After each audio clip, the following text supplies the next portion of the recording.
like I say, shouts out to all my brothers and sisters out there in social media land. This is indeed a great day to be alive. This is a day that the Most High have made. We should rejoice and we should be glad in it.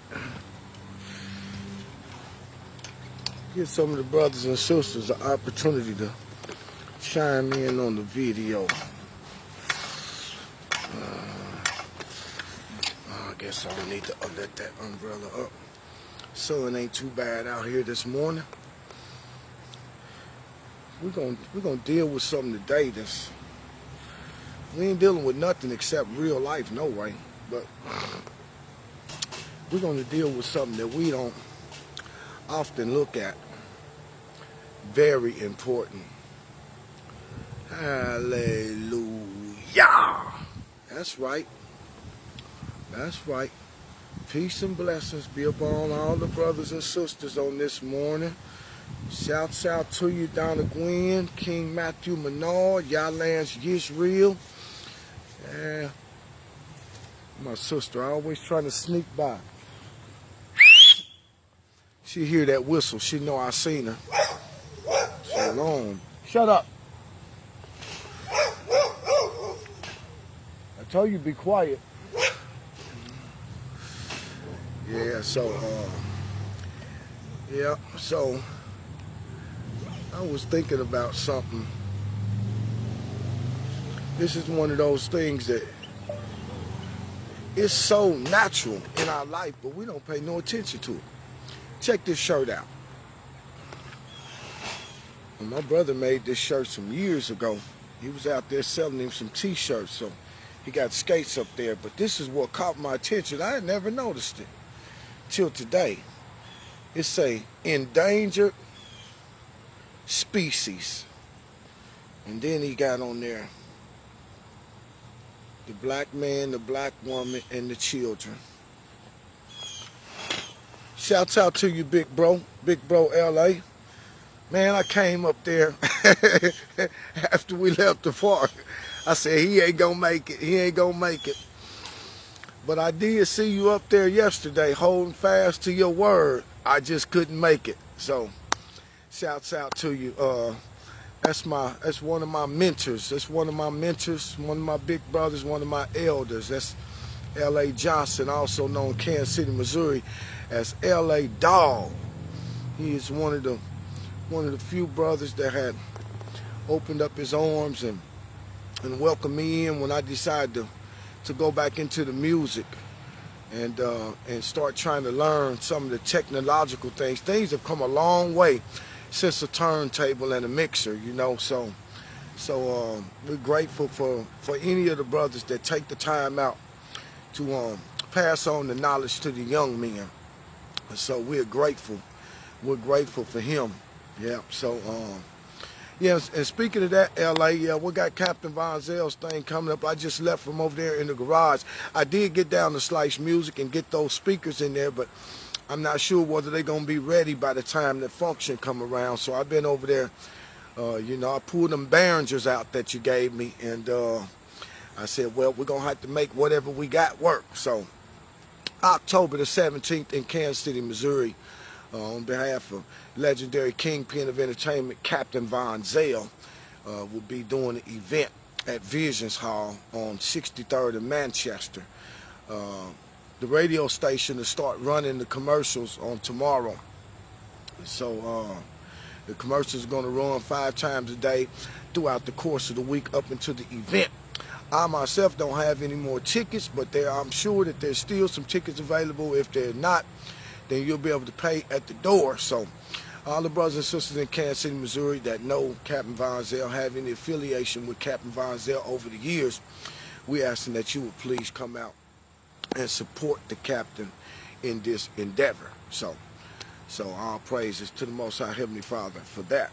Now, the thing that we're going to deal with is going to be, as we said before, my brother made this shirt, and I just pulled it out the drawers today, and I just looked at the words. It said endangered species, had the black family on there. Truly are endangered species, and we can help brothers and sisters to understand some of the illusions or or some of the systematic schemes that have been put out there, then maybe we can curve some of this stuff. Okay, thank you, big bro. Should I need them? I know you got my back. I know you got my back. So it's all good. Now, this message that I'm going to do today is kind of going to be kind of inspired from one of the brothers. Like my big brother, LA, them, they had a function out to the park on Friday.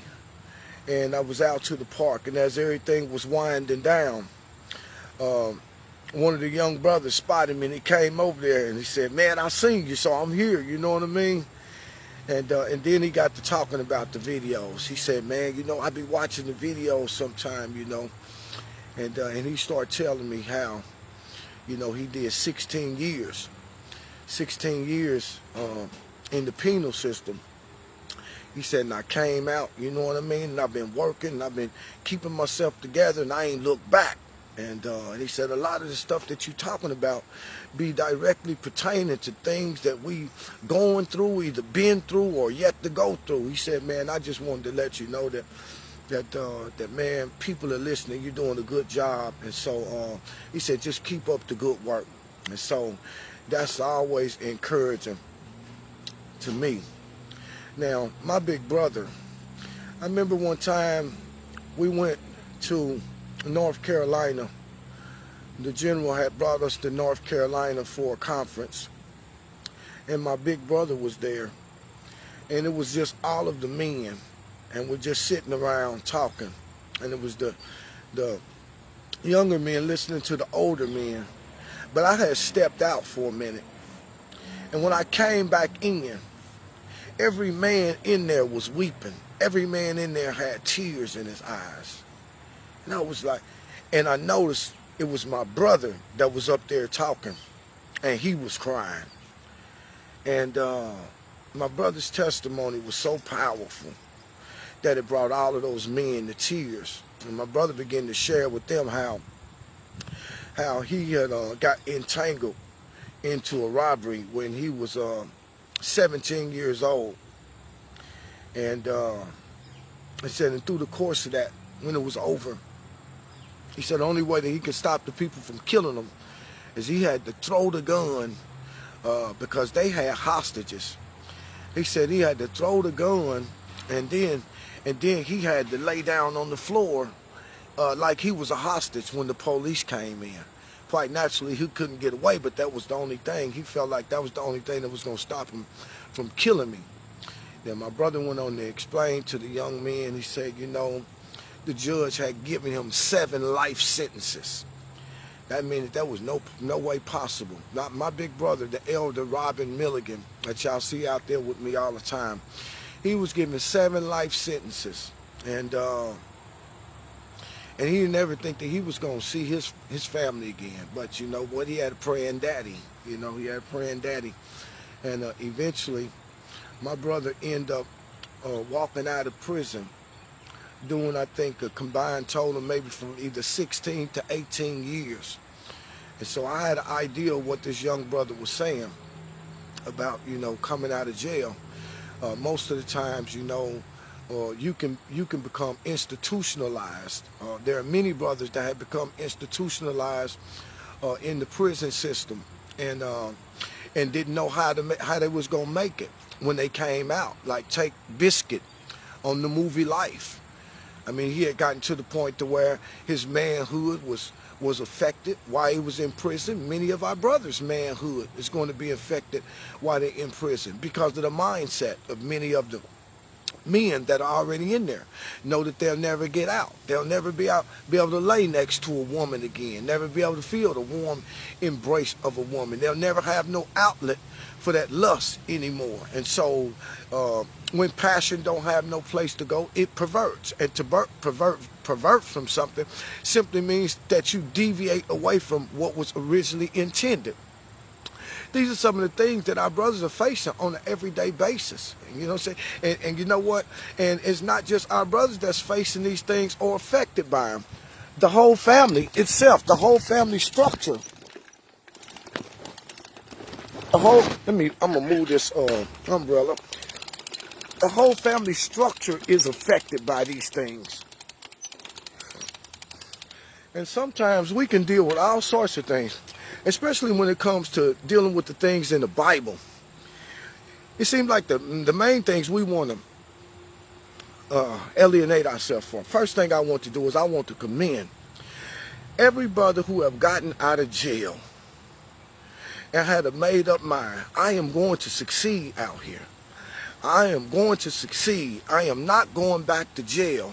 I am not going back into the life that I came. I want to commend every brother that ever been in jail, convicted of selling dope, convicted of murder, that come out with a made up mind. I'm never going to hurt another brother again.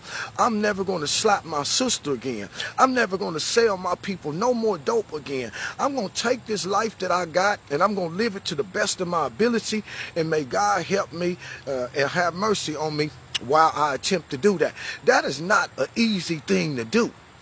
It takes courage. When my brother came home from prison, he had been gone from 16 to 18 years. My brother left when I was 10 years old. My brother used to be in the Job Corps when I was a kid. And then my mother died at the age of 10. My mother was murdered. And my brother came home from the Job Corps to go so that he can deal with the funeral and stuff. But you know how it is. You start something good and then you come back for one reason and then you find yourself stuck there. You just turn and that's kind of what happened. He never went back to the Job Corps and end up in the same old stuff, which led him to a bad place. You see? But my brother came home after 16 to 18 years, and when he got out, he had 10 years of paper to walk down. I mean, 10 years of paper where he couldn't do nothing wrong. If he did anything wrong, he was going back to jail. You see? My brother walked 10 years down with not so much as a traffic ticket. Worked every day, found a way to integrate himself back into a society that he had been alienated from, just like my young king was talking about. Hey man, it takes a lot of courage to do that. Because when you come home, you'll find that many of the people are still in the same condition and still have the same mindset that they had when you left. And it takes a lot of courage to stay away from the people that you love that still think the same way, still doing the same thing, to have a made up mind. We want to commend our brothers who have come home from the joint. I got another brother. 15 years of his life. That's my young king. That's my brother, my comrade, my flesh and blood. Stephon Roundtree, Kansas City, Missouri. We grew up as kids in here. He said, man, you know what? I gave them people 15 years of my life. I told him, well, you know what? It's time to put the boots in the closet. It's time to put the black hoodie up. You understand what I'm saying?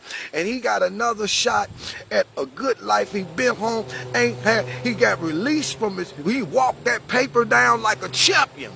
He said, bro, boy, I'm working. I got 30 days. I got 30 days and it's over. I said 30 days. That's what I'm talking about. We rejoice when the end of those things that have been put on us to press us, when they come down to the end of them. You're talking about me, and there are many more brothers in Kansas City, Missouri that I myself personally know, but I know that there are many brothers in every city, in every state in this country. That this is one of the things that all of us have been affected by, and it is our brothers and our brothers and our sisters finding themselves incarcerated, separated from their loved ones, separated from their family, separated from their wives, separated from their children, separated from everything that they love because of some bad choices or some bad decisions that have been made. So we want to commend our brothers. We want to commend our brothers. And see, my brother, he wasn't no joke. And anybody that was doing anything, you know, it was some real people out here that was afraid of my little bro. They was afraid of him. Because he said, you know, bro, I would never do nothing to nobody that's doing right, but I'm a rat's worst nightmare. And that's what he was. He was the rat's worst nightmare. If you was out here getting a lot of money and you was a rat, you was running around telling, you was being two-faced, oh, you would better beware. You would better beware. It wasn't no thing. We say, hey, give me that, give me that, give me that. You might have 50,000. Give me that. Give me that. And you better not do nothing about it. He said, because a rat don't have no business with nothing. Why? Because you are being a destructive force to your own people. And you been out here doing the same thing, but then you snitch or tell on somebody that's doing what you doing, makes you a rat. And so these are just some of the things. But to see our brothers come out with changed minds, and there be times we said, man, he said, bro, it's getting kind of rough out here, boy. I'm telling you, they doing too much out here. And I say, man, you leave that black suit in the closet, and you leave them boots in the closet. You know what I mean?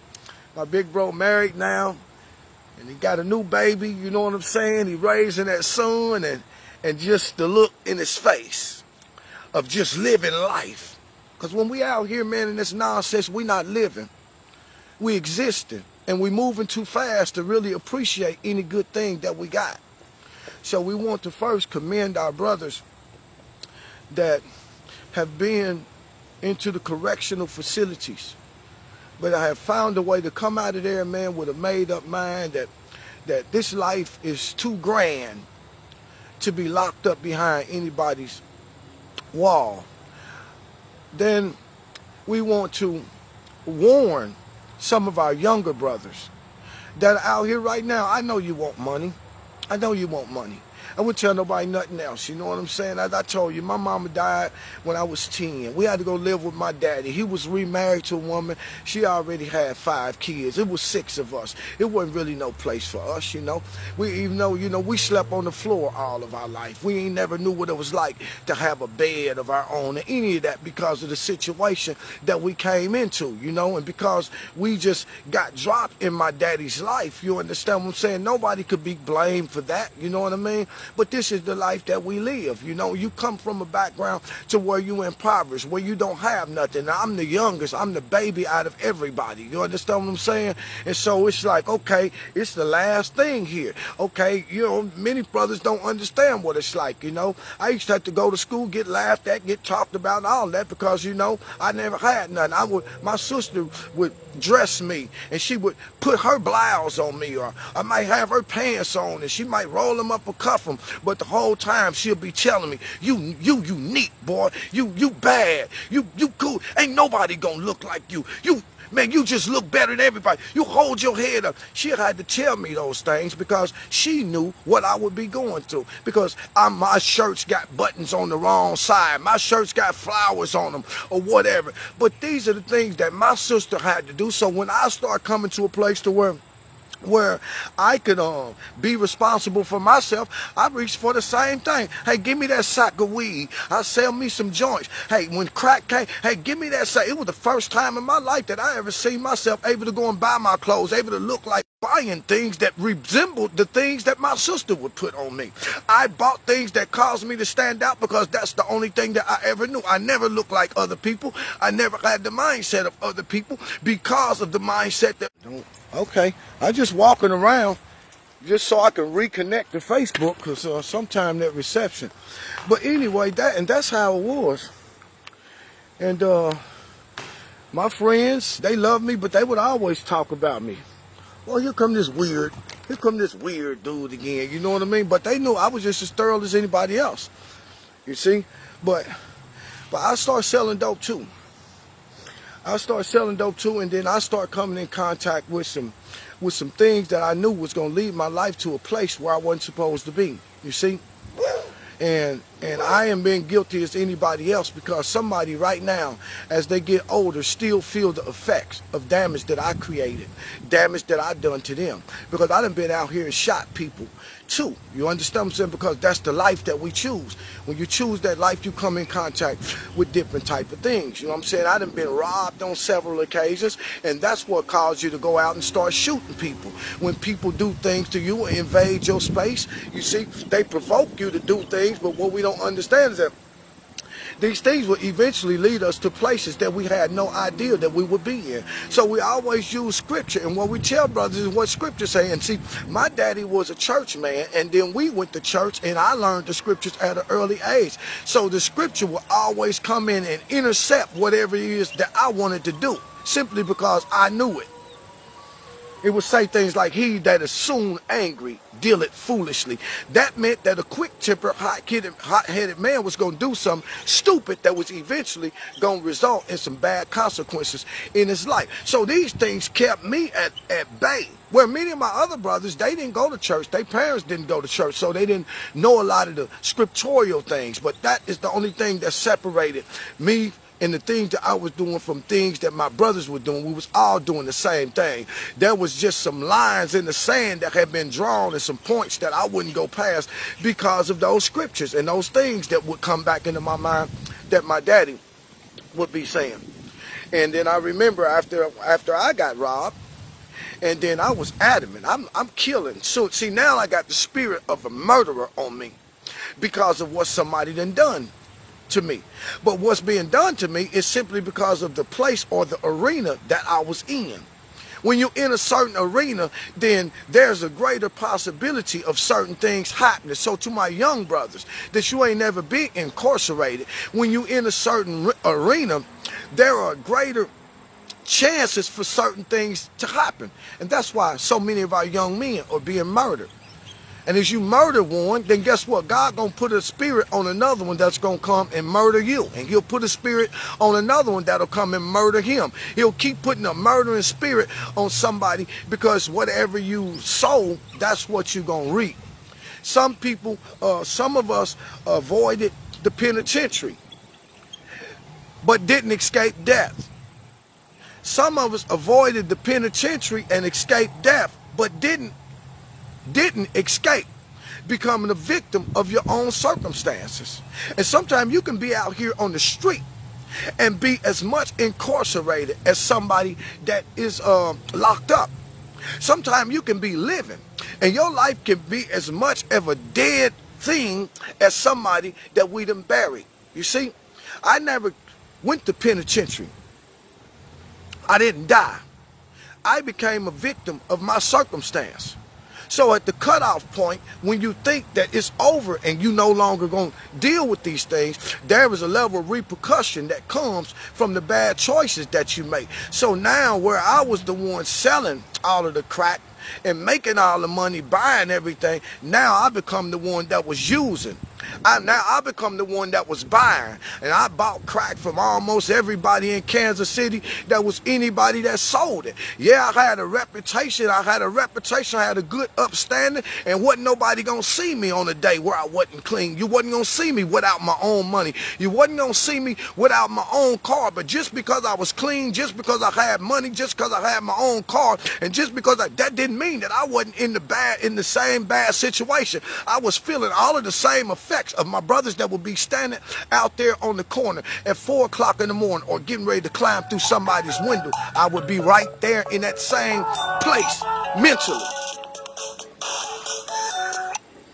I'd be in that same place mentally. And see, there's many brothers out here, many people don't want to talk about it, you see?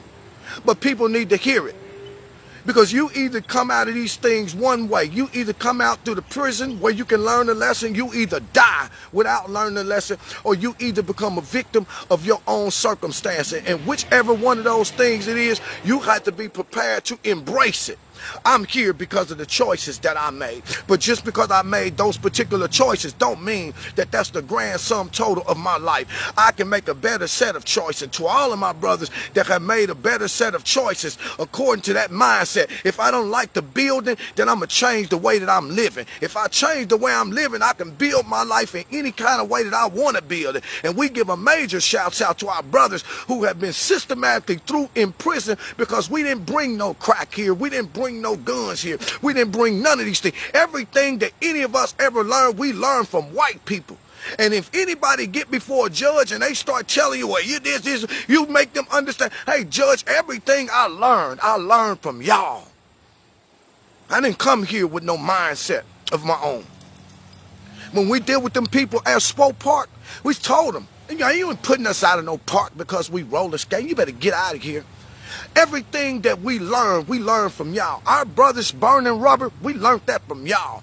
Our brothers riding down the street popping wheelies and doing tricks on motorcycles through the middle of the street. We learned that from y'all. Our brothers killing people, we learned from that for y'all. Our brothers on drugs, we learned that from y'all. Our sisters in pornography, our brothers in porn, we learned that from y'all. I said the only difference is that we learned those things from y'all, but y'all have always had a facility or a place made conducive to whatever it is that you was doing. And we never did. So we just had to do what we do anywhere. You got a place to where you can go do it. And then they blame us and systematically lock our people up. Well, this ain't no new thing under the sun. And we're going to show some of our brothers. So we send the first shout out for our brothers who have overcome being in the penal system. Come out. Hey, it ain't too late for me to be a daddy. Build no relationship with my child. It ain't even too late to rebuild a relationship with the woman that I produced the baby with. I can be something better than I was. When you got that made up mind, God's smiling on you. And not only is he smiling on you, but he's smiling on every other young man that can benefit from your experience of the things that you have been through. So, it ain't never too late. And this message for brothers and sisters alike, because they have our sisters locked up too. So we're commending our brothers that have come home.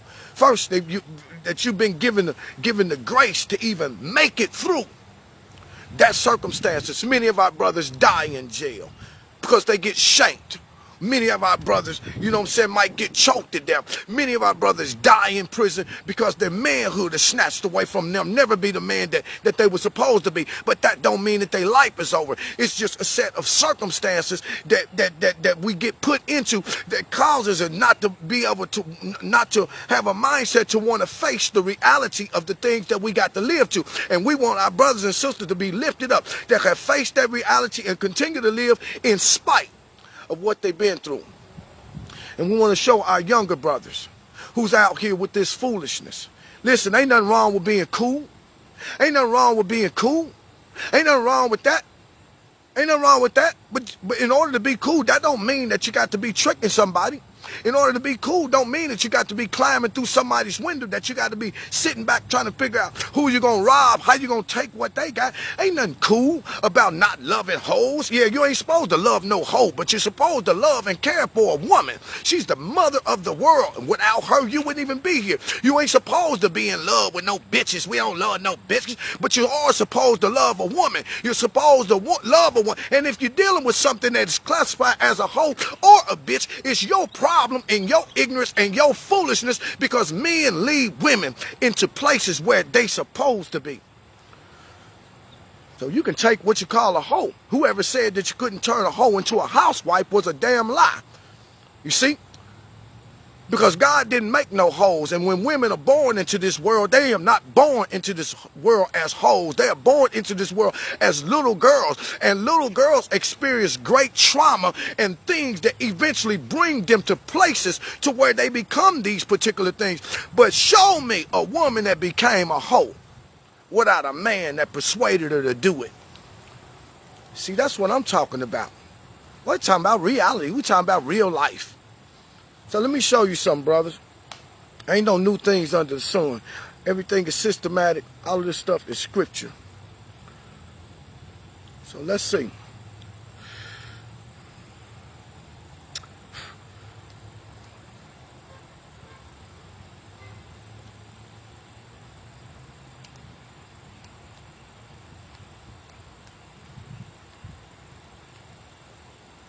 Watch this.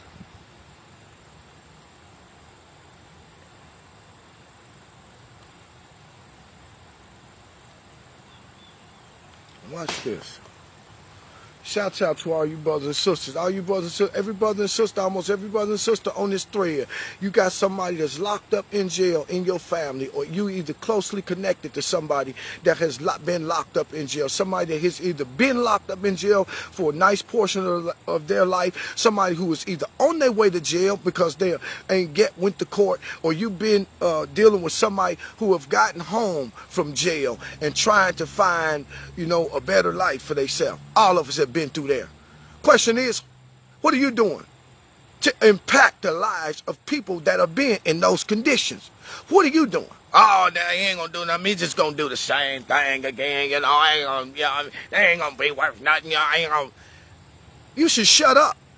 You should shut up and go sit down somewhere. Because don't no man know what the end of another man's life gonna be. You know, there's one thing that I hate. It's one thing that I can't stand. And there's plenty of those people that know that even while I say these words, they'll be able to feel the spirit telling them that he's talking about you. You know what I hate? I hate when these science fiction, pseudo, hypocritical, superficial suckers out here that you done the same thing. You done sold the dope. You done shot people. And you might have missed the penitentiary, and you might have found other ways to hustle people out of money, and you might have found a way to stop doing what you're doing. But you walk around here with this hypocritical science fiction mindset like you ain't never done nothing, like you ain't never been guilty of nothing. You quick to put your mouth on other people for what they have done, but you won't identify with the fact that you have been even worse than those people. Because when you can look yourself in the mirror and identify with the fact that, yeah, this is what I done, and you can be honest about that, you understand, it makes them people better off than you. I can't stand hypocritical, self-righteous people like that. And I'm sure that the Most High can't stand them neither. Only thing is I can say, they won't come around me with that nonsense. I mean, it's a lot of brothers that won't come around me just for that reason. We ain't getting that off on me. Let's go to Jeremiah chapter 2. Jeremiah chapter 2. I'm going to show you something, brothers. For the brothers that's in, we got some, and we even got brothers now that are in jail. To our brothers that's in jail, because they got access to social media and Facebook and YouTube now too. To our brothers that's in jail, listen, you might be in jail, you might be facing a long time. You know, some of you may not never get out of jail. You might have life sentences, but that don't mean that your life is over. You see, your life can be affected, and change can happen right there where you at. You can become a blockade. You can make sure that the next 10, 15 young men that come across your path that have an opportunity to get out of jail, you can make sure that they mindset is changed to where now they can live they're living a productive life based on you, and then they'll boomerang and come back and make sure that you might be in prison, but you'll have a good life in prison. You got new shoes, you got soap, you got your hygiene products, you got money on your books, you got everything that you need because you have chosen and you have accepted the fact that, of where you at, which came from the bad choices that you have made. And you're saying to yourself, I'm not going to sit around here and then be wallowing in self-pity and then turn mean and turn bitter and turn evil toward everybody.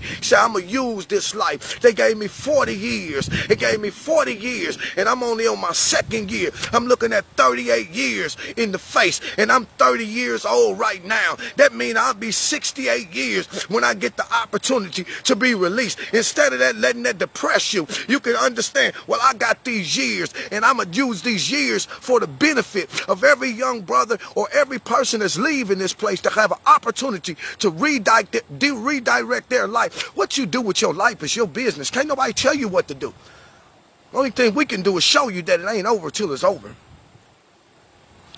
And we're going to show you that it's systematic. We'll show you that. Jeremiah chapter 2.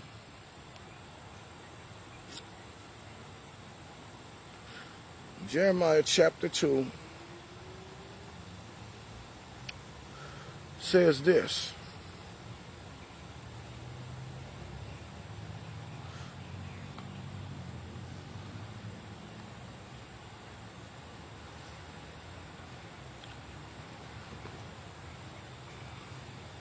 Everybody in there that can identify, if you got somebody in your family or somebody that's closely connected to you that have ever been affected by the penal system, I want you to put a 7 up there.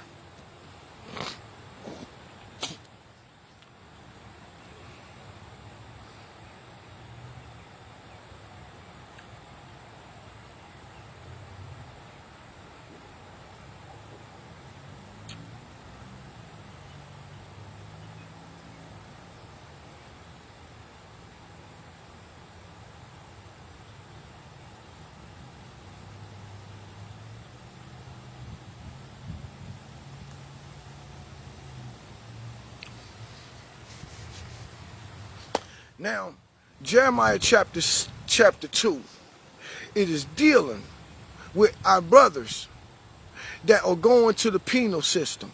It's dealing with our people that have been systematically abused and systematic schemes put in order to keep us or put us in places of incarceration. Sort of like when they abolished slavery. They said, well, slavery is abolished. Yeah, slavery ain't never been abolished. Slavery is abolished until you commit a crime. You see, they said they put the crime right there, and then they label all of our people as criminals. They said if you're convicted of a crime, we have a right to put you back in slavery. This is what our young people don't understand. Even though slavery had been abolished, it's more people in slavery now in the prison system than all the slavery from the point of slavery to the ending of slavery, all combined, don't equal up to the numbers of the people that's in the penal system right now. So say slavery is abolished unless you're convicted of a crime. When you're convicted of a crime and you get incarcerated, they'll bring you back into slavery again. But it had to be systematic schemes to bring a man to the place to where he commit a crime. So you'll understand this, young brother. Young brother, when you start looking at the systematic schemes of the government, that the government have done, let's take a look at it. Which one of them presidents came up with it? It was George Bush that came up with it. No child left behind. And you thought that was a good thing, like they was concerned about all of the black kids and this and that. No, I tell you what that meant. What that meant is that this educational system would be systematically again tweaked and used as a weapon against our people. Why? By putting their people over our people that would not teach us properly. Yet we wouldn't learn the right things. We wouldn't learn how to read correctly. We wouldn't learn how to write correctly. We wouldn't learn math, science, history. We wouldn't learn none of those things correctly, but we would not be left behind. That meant that a child could be in the kindergarten and didn't learn how to write, but he wouldn't be left behind. He would pass to the first grade. In the first grade, he don't even have a foundation. He can't even write, and he can't read, he can't understand, but he would not be left behind. And what they would do is they would continue to pass our people and pass our people and pass our people until you got brothers and sisters that's graduating that can't even read with an understanding. You got people, you got some of our people that have diplomas that are illiterate. No child left behind didn't mean that you wouldn't be left behind. It meant that you wouldn't get the things that you need. Now, many of your young brothers don't want to go to school. And I can't be mad at that because I hated school. I feel like school was beneath me. Because what y'all teaching here ain't benefiting me at all. I'm living in the street. I need to know how I'm going to survive, how I'm going to eat, whose house I'm going to stay at tonight. You telling me something about George Washington don't help me. That was my mindset. But the problem is this. One time, I was in the 11th grade, and I was going to drop out of high school. And this girl I was fooling with, you know, was innocent, wasn't no sex or nothing involved, just high school stuff. She said, well, I can't have no relationship with you. She said, because you dropping out of high school, you don't know, I don't know what kind of life I'm going to have. You ain't going to be able to get a job. Well, see, she was way ahead of me. I wasn't thinking like that. But she was serious about that. Her seriousness about that made me think about it. I said, wait a minute. She might have something there. She might be right. That woman we never messed around no more. I don't remember her name. I don't remember who she was. Time went by. But she made me make a decision. I said, you know, if I ain't going to school, I got to do something. At 17 years old, I enrolled in beauty school. They said, only thing you need to do is be able to read with an 8th grade education. And I could read. I could read. with an 8th grade, and I could understand what I was reading, and that qualified me. At 17 years old, I didn't need no consent, no parents, and they found me the money to do it. They put a counselor on me. He went to do the finances and found me some financial money to qualify, and I started beauty school at the age of 17 years old. But I was still selling dope because I didn't have no money. I'm still bouncing from one house to the next. I'm still sleeping on people's couches, wiping roaches off of me. I'm still waking up with crooks in my nest because I done went to sleep in somebody's chair. And all I'm doing is praying that the Most High would allow me to get this. And I wouldn't be doing this no more. And he started opening some doors for me. And he opened doors for you too. But these are some of the things that were available to me that's not available to the young men now because of the standard that they have set in this world. The educational system is the first standard of failure that's set for our people. If you don't graduate from high school, you can't get a job because you ain't got no diploma. Never mind that everything that you get out of school is not of no benefit to you. It ain't no benefit to you, period. But this is your first blockade. If you don't graduate from school, young man, find you a GED, that's your first demise. You're on your first step. You just took your first step downward. Because that is how they have this system. I know it's not right. Who gives the authority to tell you what the standard of life should be set for anybody? How you gonna tell me what kind of mindset I got? I was classified as illiterate. I was classified as a dummy. I was classified as somebody that made a bad decision because I dropped out of high school. How is the standard that you got set gonna dictate or determine what type of life I'm gonna have, what type of person that I'm gonna be? So, if you ain't gonna go to school, you have to do something different.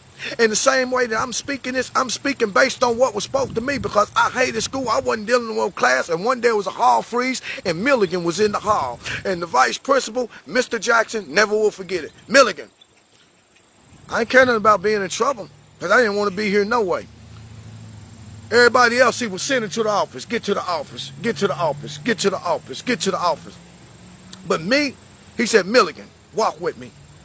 And we walked the halls of the 3rd floor, drop down to the 2nd floor, drop down to the 1st floor, drop down and on out the building. We walked. And he talked to me the whole time about not going to school because my mind is different and I want to do something.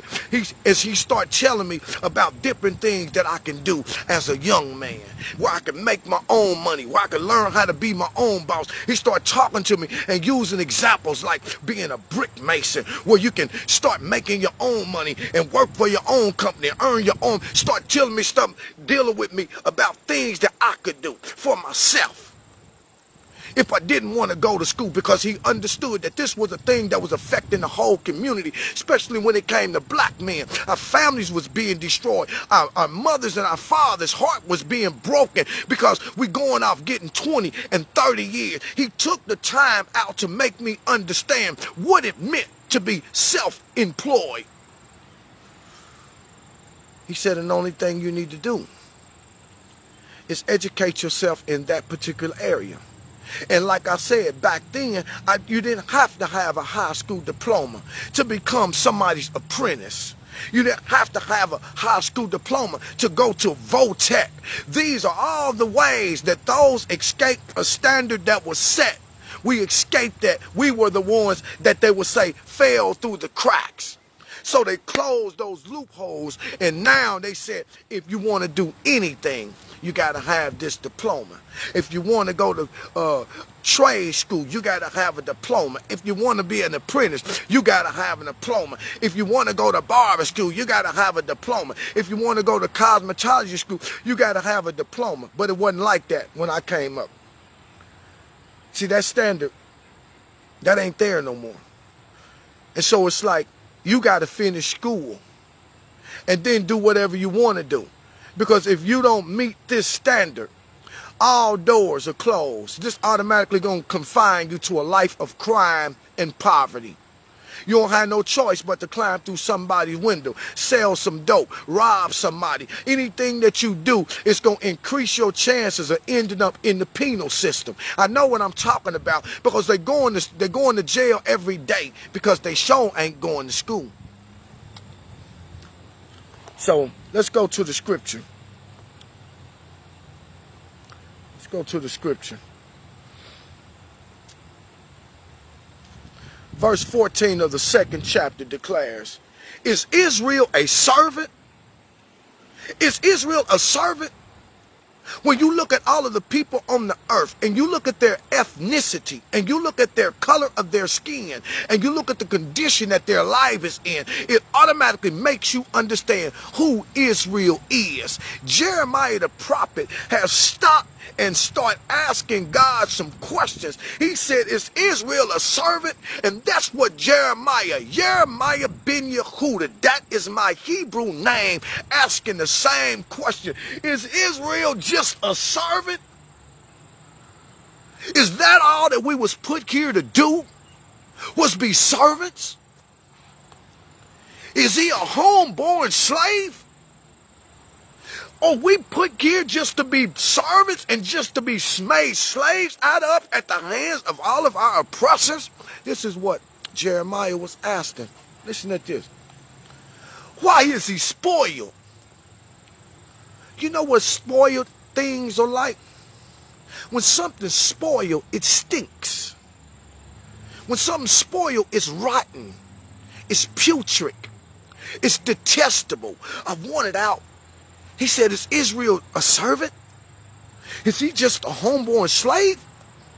Why is he spoiled? Why do my people stink? Why do the men stink that won't care for the women? Why do the women stink that won't care for the children? Why do the women and men stink that won't care for each other? Why do they stink? Is we just servants?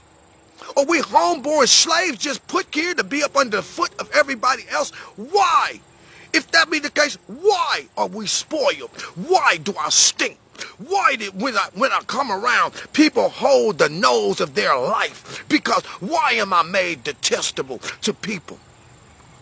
Why? Why am I spoiled? Jeremiah wanted to know. Jeremiah wanted to know because Jeremiah was a man of God. Jeremiah was a prophet of God. Jeremiah was one that would speak to the people of God. Yet Jeremiah, every time you turn around, Israel was going into another captivity to become somebody else's slave after they left slavery in Egypt. They went into slavery in Assyria, and then slavery in the Babylon, and then slavery in the Persia, and then slavery in the Greek. And eventually it got to a point where he said, hold up, wait a minute, something is wrong. Why are my people spoiled? Why do we stink? Why do the world hate us? Why do we hate each other? Why can't a man take care of his own kids that he fathered? Why? Why are we spoiled? Why do we hate his brother so much? What's wrong with us? And how did we get like this? Why are we spoiled? Because if we ever understand why we are spoiled, then we can change the situations that we are living in. Said, is he a homeborn slave? Is he a servant? Why is he spoiled?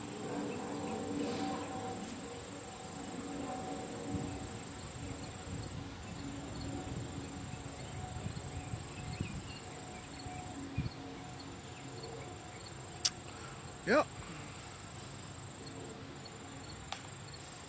Jeremiah asked that question. Why is Israel, we got to ask that question. Why am I a servant? Is Israel just a servant? Why is only our people just put here to work jobs for other people? They just put here to work jobs and serve for other people? Is Israel just put here to be a servant to everybody else? Look at your community. Are you put here to just be a servant? To be a servant to the Arabs at the local gas station? To be a servant to the Asians as you go by, they hair weave and they nail sister? To be a servant to the European man as you beg for his jobs and go and let him invade your body in order to keep it? Is he a servant? Why is he a servant? Is Israel just put here to serve?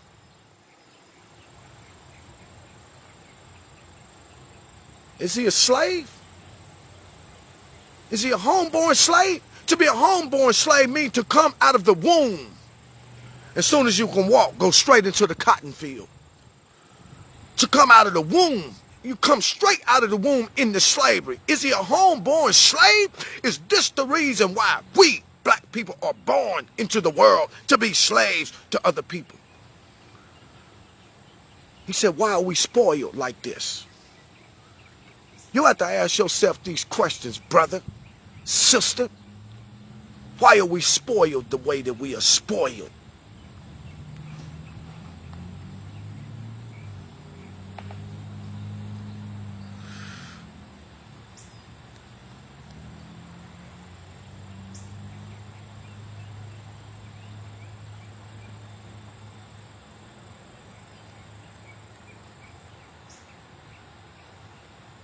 Yeah.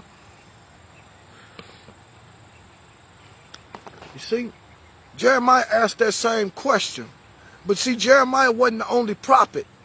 And sometimes when you're a man of God and you're striving to do the right thing, you understand what I'm saying? Then you see the same things. So here's the prophet Isaiah coming along. And he said one of the same things that Jeremiah said. Let's look. He said, this is a people robbed and spoiled. This is a people that have been robbed and spoiled. We have been robbed by every other people on the planet. And it's easy when you look at it. Hey, you know what? Black people are the most poor people on the earth, but they spend more money than all of the people in the world combined together. Really? Really? You know why? He said, this is a people that have been robbed. Even though our consuming power and our ability to spend outweighs all other people's spending. He said, this is a people that have been robbed. What you been robbed? You've been robbed for your riches. Because where a man's power, where his money go, that's where his power goes. And you've been robbed for your money. And when you rob from your money, you got no options. And when you got no options, you do things out of desperation. Desperate people do desperate things. When you're doing desperate things, it causes you to have a stinking life. And Isaiah said, but this is a people who have allowed all these other people to rob them of their riches, rob them of their dreams, rob them of their gifts, rob them of their talents, rob them of their regality and their royalty, rob them to the point to where they don't even know who they are, don't know how productive they are. They don't even know that the whole world is taking their cues from them, because this is the people that have been robbed and they have been spoiled to the point to where they stink. Isaiah said that.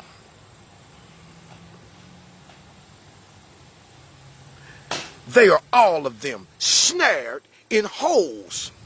You see, the educational system was a snare. And a snare is going to put you in a hole. The crack epidemic was a snare. The chasing after money was a snare. The MTV and the videos, the houses, the cars, they are all snares. The welfare system is a snare. Division of Family Services is a snare. They have all been snared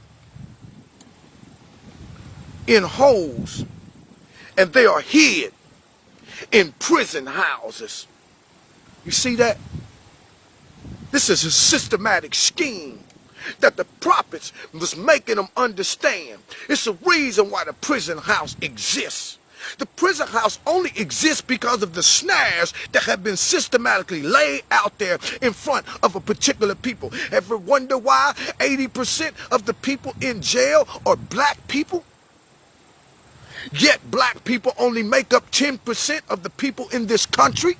Ever notice that? Why the white people only make up 10% of the prison industry and they make up 80% of this country? The Hispanics make up probably about 25%. This is the people that's been robbed. You've been robbed. And if you don't understand what you've been robbed for, I know you don't think that you got nothing. You don't think that you got nothing. But this scripture make it plain and clear. You got more than you ever even would believe that you have. If you didn't have nothing, you couldn't get robbed for nothing. But this is the people that have been robbed and they have been spoiled. They have been robbed and snared. and they're hidden in prison houses. Every time they fall into a snare, it's off to jail you go. Off to jail you go. The old folks used to say that an ounce of prevention is greater than a pound of cure. So if we can persuade some of these young knuckleheads to start listening sometime, then maybe they can find a way to prevent themselves from going into the penal system. Because once you there, ain't no need in crying in, ain't no need in hollering in, ain't no need in calling nobody, asking them to put no money on your book to show up in court. Ain't no need in doing all that when we doing that right now. That's what we tell our brothers and sisters now. Ain't no need in crying and turning over the casket and all of that mess when you got the opportunity to talk to your brothers, talk to your nephews, talk to your nieces, talk to your cousins right now. You got the opportunity to tell them, boy, you better stop what you're doing. Boy, you better put that gun down. Boy, you know God see you. Boy, you can't escape from that. Boy, you know you're doing people harm. You got the opportunity to tell them that right now, but you won't. As soon as it's time for them to pay the price, up there it is. Oh, he was a good person. Oh, and everybody want to bring the falsified, fake, superficial preacher there to put them in heaven with God. Well, when it was on their life, they didn't want to hear nothing about God, what God had to say. This was a people that had been robbed for their sense of spirituality, from their sense of who they are. They had been robbed from the purpose that God purposed for them when he created them. They had been robbed from all the wonderful dreams and the wonderful visions that God gave them when they was little children, playing with each other, loving each other in a state of purity. They had been robbed from their natural affection to be able to love a woman, to be able to love their children, to be able to love their brother. They've been robbed from all of that. And it's a snare that causes you to end up in prison when you start making bad choices. This is the people who have been robbed and spoiled and snared in holes, and they are hidden in prison houses. Bet y'all know that was in the Bible, did you? They are for a prey, and none deliver it. They are for a spoil, and none says restore. You see that? They are for a prey. The people that are snared because when you prey on something, to prey on something is to set a trap for it. And to set a trap for something is, if it get caught, it's been snared. And once it's caught and snared, there's a particular place for it, because I wouldn't set a trap for something that I didn't want to catch. And I wouldn't catch something if I didn't have a place to put it. And I wouldn't put it over in a particular place if I didn't have a specific reason for doing it. This is your penal system. This is the people that is robbed and spoiled. They're all of them snared in holes. They're hidden in prison houses. They are for a prey. Somebody is preying on you, boy. Somebody's sitting over there in the corner on you, praying on you, like the Messiah, like Jesus told Peter, Simon, Simon, Satan is over there praying on you. Satan have desired to have you that he might sift you as wheat. Somebody's praying on you. Somebody's praying. Somebody can set up a snare, praying that you don't graduate from high school. If you don't graduate from high school, we got them. Praying that you don't want to work. If you don't want to take this job and learn how to use a little bit of money at a time to make, praying that you don't want to do it. Praying that you don't want to take care of your children. If you don't take care of his kids, we got him. He going to jail. We're going to put child support on him. If he don't want to work, we're going to put him in jail. We're going to make him out of a slave. We're going to turn him into a criminal because he fall into the snare. Hey, man, I'm telling you, I know what I'm talking about. I know what I'm talking about. I know what I'm talking about. And for you brothers that think that it's something wrong with the system, damn right there's something wrong with the system. Ain't nothing fair about it, but it ain't nothing to sit back and complain about. I'm 54 years old. My oldest child just turned 37. My youngest child is 26, just turned 26 years old. I ain't never missed a birthday. I ain't never missed a holiday. I ain't never missed a summer with my children. I ain't never missed a 6th grade day, a school event, a band class. I ain't never missed a weekend of having my children, and I'm still paying paying child support. This is the people that have been robbed and spoiled and snared and hidden in holes. But I know one thing. I say, you know what? You devils in hell, your devil is a lie. You ain't gonna make a criminal out of me for being a daddy all of my life because of some foolishness that you done heaped up. And you sure ain't gonna make me a criminal out of me for not paying no simple, mediocre child support. Never mind the fact that I don't owe the mama nothing. I don't owe the kids nothing. Because even though they're grown, when they get a problem, their phone ring. Hey, daddy, can you do? Hey, your daddy got you. I'm your daddy to the day that I die. I got you in or out, up, down, crooked or straight. And I'm still gonna pay child support. Ain't gonna be running around talking about, tell your mama to give you the money that she get from me. No, it ain't gonna be none of that. Because it's a systematic scheme that has been put on us as a snare to lead us into a prison house. A prison house. And I see men sitting in jail right now because they won't pay child support. Driver's license been taken from them. Some men won't even get a job because as soon as they get a job, the red flag gonna pop up and they gonna want child support money. You ain't gonna tell me this is a people that have been robbed and spoiled, that have been snared in holes and hidden in prison houses. They are for a prey. Somebody been preying on you, brother. Somebody been preying on you, and you got to understand that if you put a bear clamp out there in the woods, hey, and you happen to step on it, and it clamps on your feet, hey, baby, clamp on my foot, or oh, clamp, you coming with me. You ain't about to stop me from having a life that I'm supposed to be having, and if I can't get the clamp off my leg, then the clamp is walking with me as I limp my way into my destiny, whatever it may be. You got to have some, man, I'm telling I'm men. You want to be tough. You want to be a gangster. That's not what it means to be a gangster. Being a gangster is be able to come home to the same woman day in, day out, day after day after day after day after day after day after day. Ain't got nothing new. Ain't got nothing exciting. It's the same old woman and you the same old man. Yet you find a way to muster up the strength to come in there day in and day out. That's gangster. You want to talk about being gangster? I tell you what gangster is. Gangster is establishing something on your own.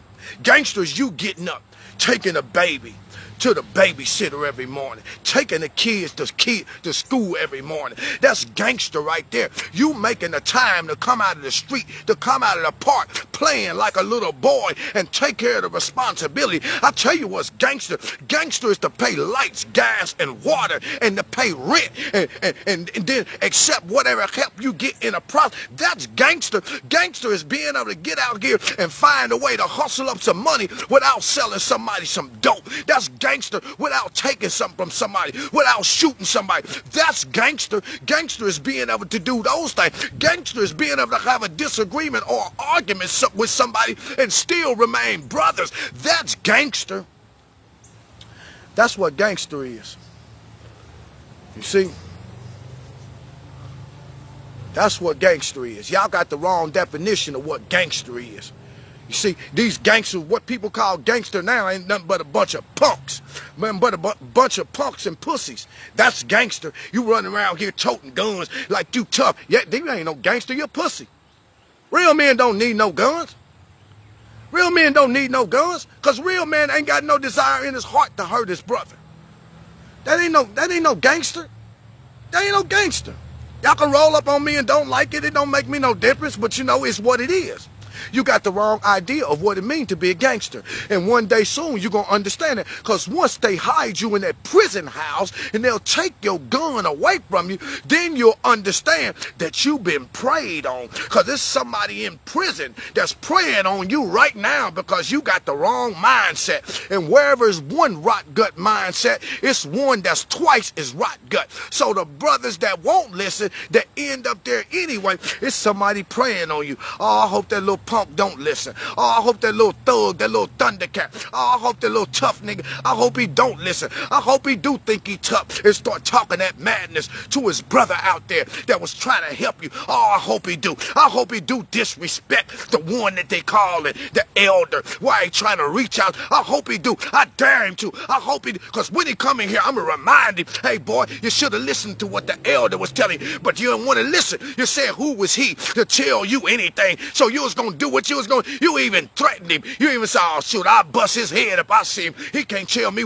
He said, but I've been in here praying on you. I've been praying that you didn't listen. And now that you didn't listen, now you're coming here on my turf. And since you wouldn't listen to the elder that was trying to tell you what was set up for you, now that you hear, you will become a prey.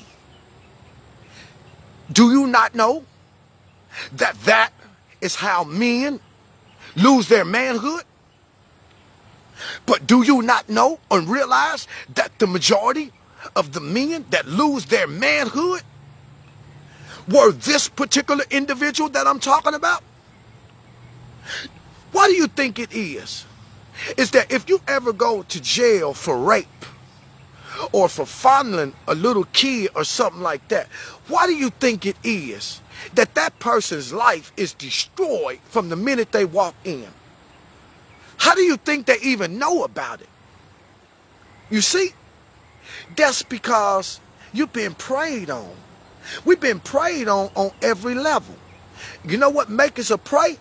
Because at the same time people are preying on you, God got people out here trying to reason with you and show you what's contained in the scripture to get you to have a change of heart or a change of mind about the life that you live in. And when you don't choose the wisdom that's coming from those that's walking before you, then you fall as a victim to those that's preying on you. Oh, I know that was bad. That was bad. That came straight from the Spirit. That was bad. If you don't receive the wisdom of the ones that God sent to you, then you fall as a victim to those that are preying on you. And Isaiah was the prophet, and Jeremiah was the prophet. And this is what the prophet said. Jeremiah said, is Israel a servant? Is he just a homeborn slave? What's wrong with him and why is he spoiled? What's wrong with our people that you can't tell them nothing?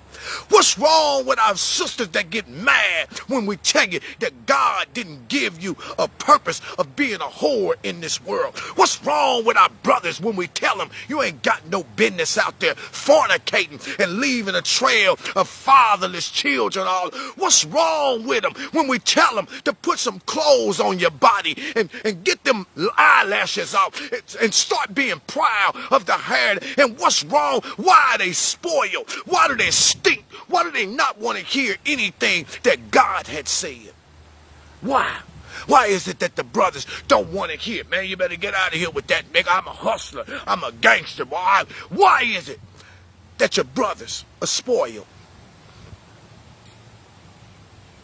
He's saying because they like that, they're robbed.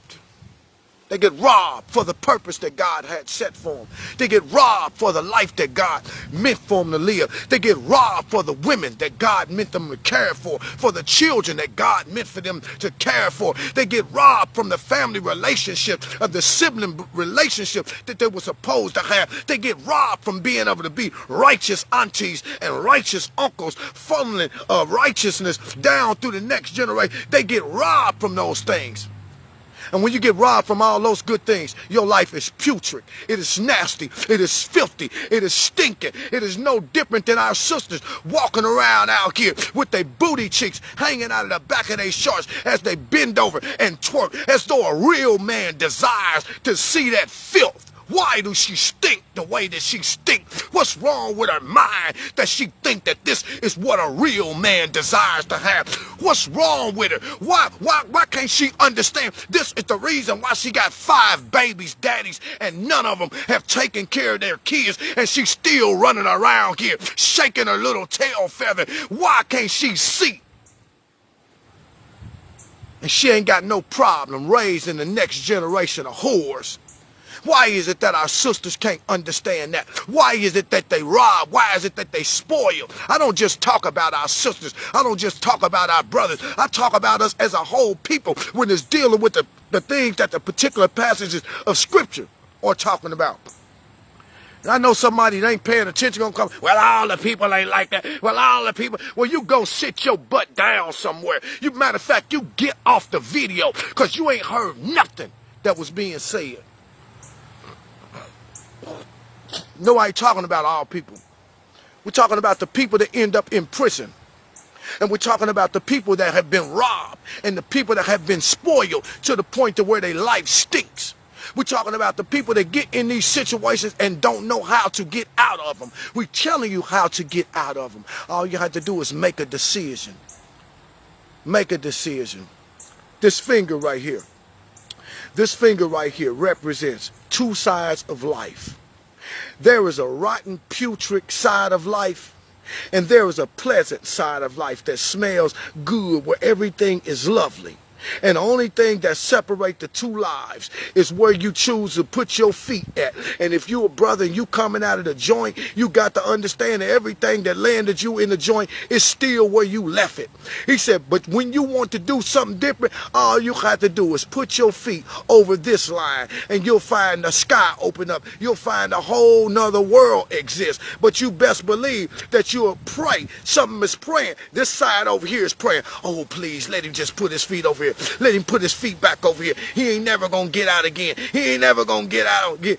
But you got people that love you, that want to see you doing good, telling you, come on over here. Come on over here, brother. Come on over here where you see me riding good. Come on over here where you see me looking good. Come on over here where you see me got all kind of cologne that I need to smell good. Come on over here where you see us having a good time and having a ball. Come on over here where you see people rejoicing, people dancing, people laughing. Come on over here where you see people living life that is pleasant.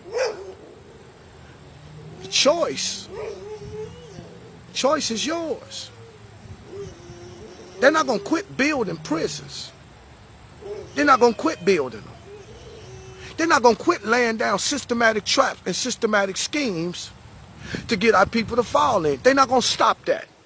They're going to keep on doing it. Choice is yours. It's all about what we choose. Everybody that's watching this video, everybody that's on this thread, y'all know we don't pull no punches. We dealing with real life. We dealing with our brothers and sisters. I'm dealing with my brothers and sisters on a daily basis, and not from no standpoint of no self-righteous superficiality, quoting no scriptures. It ain't about quoting no scriptures. It's about you being able to incorporate the things that you're learning into your life and start living by them until they start having an impact on the people that's around you. But you got people that been in this condition. We got people that's in the condition, people that have been in the condition, and people that's going through the condition. I'm the only one in my family,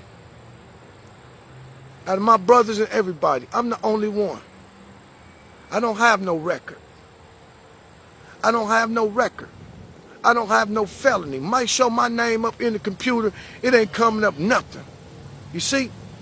But that don't mean that I didn't do nothing. That just means that I didn't get caught doing it. And I made a change of mind before I got caught. I'll tell you a story, and I'm going to end the video.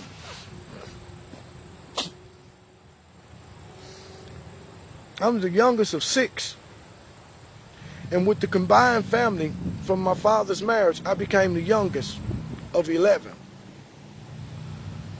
But when it came to all of the boys, pretty much during that time, none of them would mount out to be nothing, in and out of jail or doing stupid stuff. My daddy was adamant that wasn't going to happen to me. That wasn't going to happen to me. And I mean, if I got in the slightest of trouble, man, he'd bust my head to the white meat, you know. But as I got grown and got out the house, you know, I still wasn't getting in no trouble. I already seen what it was like to be involved in a robbery. That scared me too bad. And so when we start doing the crack, then that started opening up for me. But like I said, I was going to beauty school. So I said, well, if the Most High allowed me to get through that, then I would quit. And so I did. I got my license, and I went in the shop, and I started working, and people was loving on me, and people was coming to spend money. And even though I wasn't that good, I was still learning. And I started getting good, and I remember this like it was yesterday. I had a 1982 Delta 88. A real pretty car. That mug, I had put a rag top on it myself. I had them fancy wide wheels and the music, and I was doing my hair, and I had gotten good, and I started getting.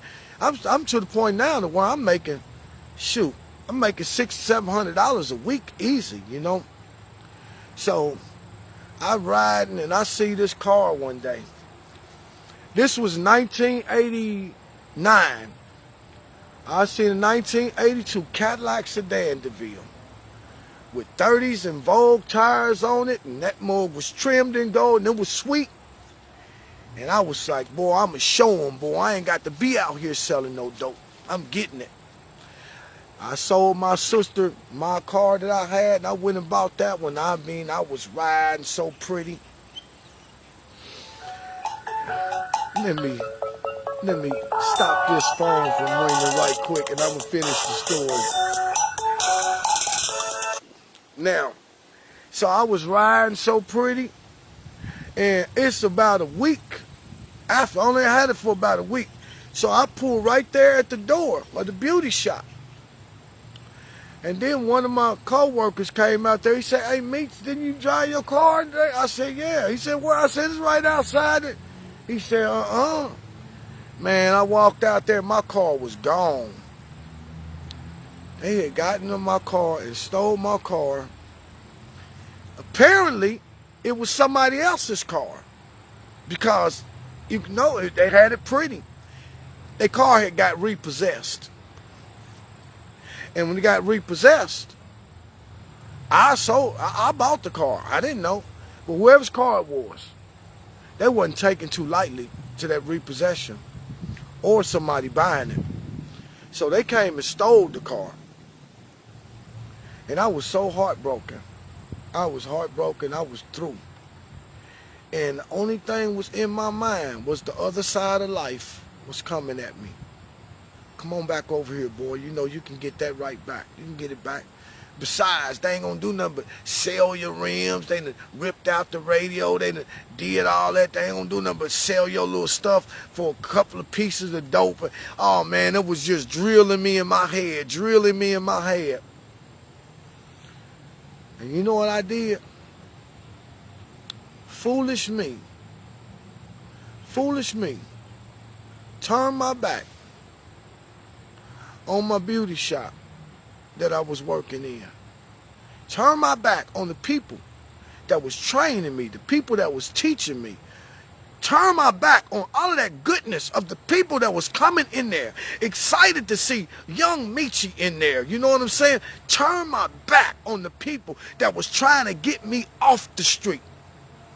And before you know it, I'm sitting right back in the dope house again, behind a car. They got my car came back with no wheels, all the gold was stripped off of it, all the radio, the dashboard, and so the car had to go in the shop. It had insurance, but this was the condition. I ended up back on the other side because I cracked and fell victim to something that had happened. Yeah, I got the car back. Yeah, I never was able to make the car look as pretty as it did when I had it, but I did get the car back. It wasn't wrecked or nothing like that, and it was still good. And lo and behold, one day I'm on the highway, taking my cousin somewhere, and somebody came out of their lane and T-boned me, and I just slid down the highway. The car was through, period. You see? But I was back over there on the other side. Back on the other side. And it wasn't working for me like it had worked. And then I was going to get a ½ ounce from somebody. And then we got stopped by the police as soon as we got it. We was in an old raggedy truck with no place to hide it. And my cousin took it and he shoved it far down the loop. All you had to do is lift the seat up. And man, when I was at the back of that truck getting searched while the police was in that truck, I was praying so hard, you know, the Most High, I could hear his voice say, now boy, you told me that if I got you through that to get your credentials and everything, you wouldn't turn back. Now look at you. I seen my life flash before me, man. I was on my way to the penitentiary. No, I wasn't getting out the penitentiary because I was a fly young dude. You know, I wasn't taking no nonsense. I'm going in. I come in as a drug dealer, but I'm leaving as a murderer. I'm killing somebody as soon as I get there. I want people to understand I ain't for no nonsense. This is all I know. My life had flashed completely before me. The only thing I knew is pray. I prayed till tears start coming out my eyes. God, please don't let me. Please help me. Please. I promise I won't. I promise I won't. I promise. Do you know that them people, they didn't find that big ball. How they didn't find it, I don't know.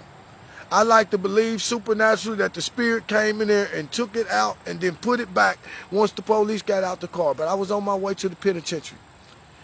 And after that, it wasn't no chances that I would ever go into the penitentiary because I see everything flash before me. Not only do I have a 5-year-old, I got a brand new baby, 6-month-old. My oldest daughter, just 6 months. Not only that, they mama. You understand? Beauty school. I start thinking of all the good things that I had. Listen, man, let me tell you something. Let's keep it real.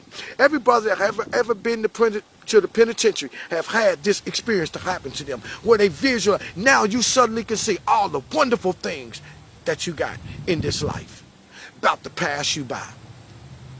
See, they didn't pass me by. I was able to escape. Many of the brothers didn't escape. You see, but those wonderful things, they still exist. If you can find yourself in the place to where they existed, then they're still there.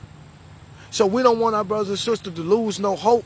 And like we started the video, we want to encourage and we want to commend all of our brothers and sisters. I don't care if you ain't been to jail but for nothing but 6 months and you came out of there with a made up mind. I ain't going back to jail. Ain't nobody gonna tell me when I'ma get up, when I'ma lay down, when I'ma eat, when I'ma drink. You ain't gonna make me go and work no job. If I'ma work a job, I got a made up mind. I'ma work a job out here. If I can work a job in this penitentiary for $7 a month, I damn sure should be able to work a job out here for $10 an hour.